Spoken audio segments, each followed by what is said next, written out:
कहानियाँ सुनना हम सबको पसंद है और उसमें से खासकर हॉरर स्टोरीज हम सबकी फेवरेट होती हैं।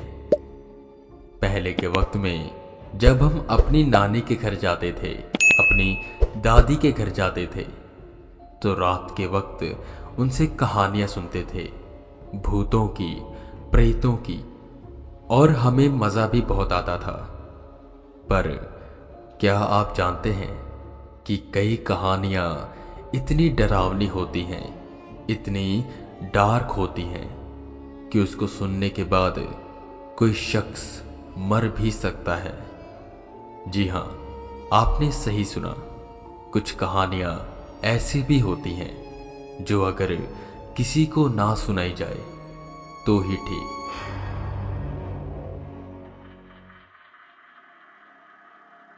अंकित, सौरव और अमित अपने दोस्त राहुल के घर जा रहे थे।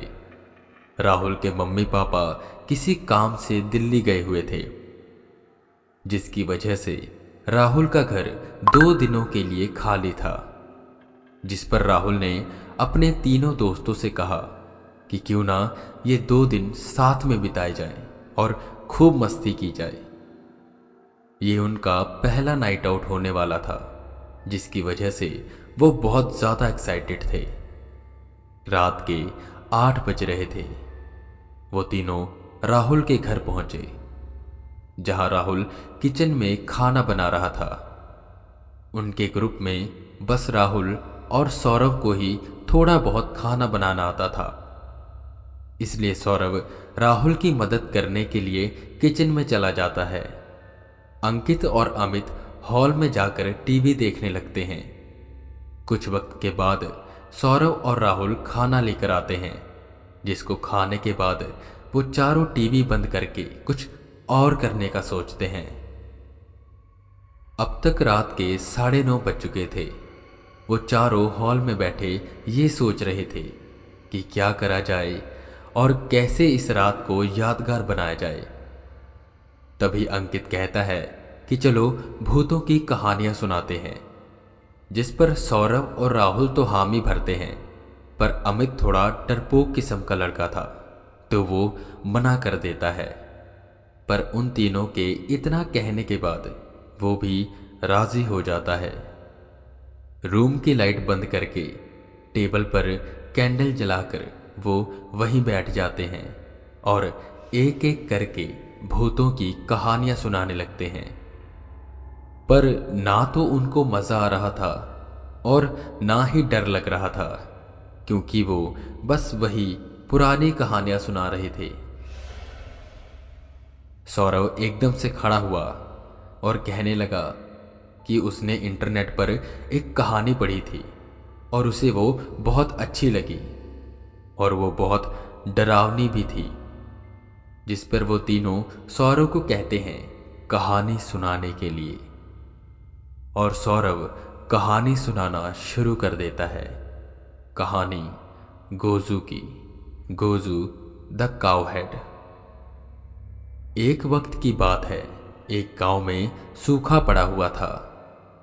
गांव वासियों की फसलें खराब हो गई थी और उनके पास ना तो कुछ खाने को बचा था और ना पीने को।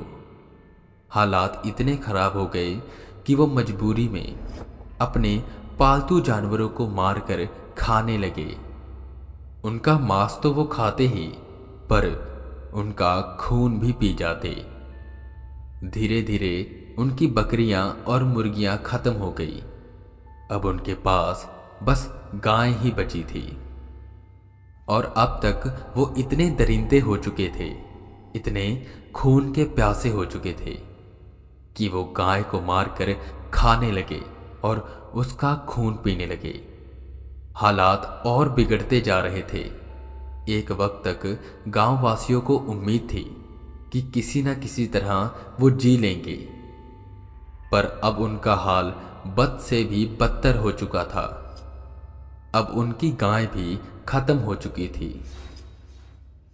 ऐसे ही एक दिन उस गांव में रात के वक्त एक बच्चा आया, जिसने सर पर गाय का सर पहना हुआ था।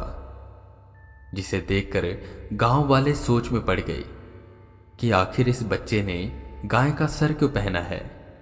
जहां आधा गांव उस बच्चे को देखकर उलझन में था, वही आधे गांववासी गाय का सर देखकर इतने पागल हो गए कि उन्होंने बिना कुछ सोचे समझे उस पर हमला कर दिया और उसे मारकर खाने लगे। तब उन्होंने ये गौर किया कि उस बच्चे ने कोई गाय का सर नहीं पहना, बल्कि उसका सर ही गाय का था। ये अजीब बच्चा, जिसका आधा शरीर इंसान का और सर गाय का, ये आखिर कहाँ से आया, ये किसी को नहीं पता था। पर अगले ही दिन वो सब गांव वालों की रहस्यमय तरह से मौत हो गई। ये कहानी सुनकर अंकित और राहुल को तो मजा आ गया, पर वहीं अमित सर झुकाए बस मोमबत्ती की ओर देख रहा था। कहीं ये सदमे में तो नहीं आ गया इतनी डरावनी कहानी सुन के, अंकित ने हंसते हुए कहा, जिसपे अमित अजीब तरह से हंसते हुए बोला, ये कहानी झूठी है। सौरव ने कहा, हाँ ये कहानी झूठी है, क्योंकि गोजू की असली कहानी किसी को नहीं पता, वो बस एक रहस्य है। अमित ने टोकते हुए कहा, पर मुझे पता है। तुझे कैसे पता? वो तीनों हैरान होते हुए अमित से पूछने लगे, जिसपे अमित ने धीरे धीरे चेहरा ऊपर किया। सौरव, राहुल और अंकित ने अमित की आंखों पर गौर किया, जो पूरी तरह से सफेद हो चुकी थी। वो तीनों बेहद डर गए और बाहर की ओर भागने लगे, जिस पर वो रूम का दरवाजा अपने आप बंद हो गया। और अमित ने हंसते हुए कहा, अभी कहाँ जा रहे हो? पहले मेरी कहानी तो सुन लो। और फिर अमित ने कहानी सुनानी शुरू कर दी, जिसे सुनते सुनते वो तीनों जोर से चीखने लगे और कहने लगे कि हमें नहीं सुननी तुम्हारी ये कहानी, बंद करो इसे। और गोजू की वो कहानी पूरी होने से पहले ही उन तीनों की मौत हो गई और अमित वहीं बेहोश हो गया। जब उसे होश आया तो वो आसपास का नज़ारा देखकर बेहद दंग रह गया और जोर जोर से चिल्लाने लगा, जिस पर आस पड़ोस के लोग आए और वो मंजर देखकर वो भी डर गए। सौरव, अंकित और राहुल की लाश हॉल में पड़ी थी और उनके मुंह से झाग निकल रहा था।